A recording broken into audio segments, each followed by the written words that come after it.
ഒരു നാടൻ beef fry ആണ് ഇന്നത്തെ റെസിപ്പി. ഒരു കുക്കറിലേക്ക് നമ്മൾ ഒരു 1/2 കിലോ ബീഫ് എടുത്തതിന് ശേഷം അതിലേക്ക് നമ്മൾ 1/2 ടേബിൾ സ്പൂൺ മഞ്ഞൾപ്പൊടി, 1 ടേബിൾ സ്പൂൺ മല്ലിപ്പൊടി, 1 ടേബിൾ സ്പൂൺ കാശ്മീരി മുളക്, 1/2 ടീസ്പൂൺ ഗരം മസാല, ആവശ്യത്തിന് ഉപ്പ്, 1.5 ടീസ്പൂൺ അളവിൽ ജിഞ്ചർ ഗാർലിക് പേസ്റ്റ്, 2 പച്ചമുളക്, 3/4 ടേബിൾ സ്പൂൺ കുരുമുളക്, 1 പിടി കരിവേപ്പില, ഇതെല്ലാം കൂടി ഇട്ട് നന്നായിട്ട് മിക്സ് ചെയ്ത് കുക്കറിൽ ഒരു 4 to 5 വിസിൽ വരുന്നവരെ നന്നായിട്ടൊന്ന് വേവിച്ചെടുക്കുക.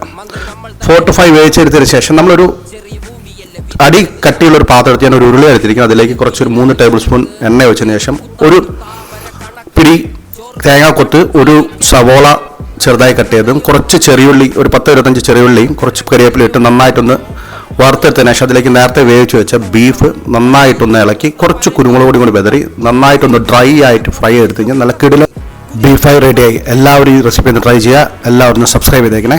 Thank you.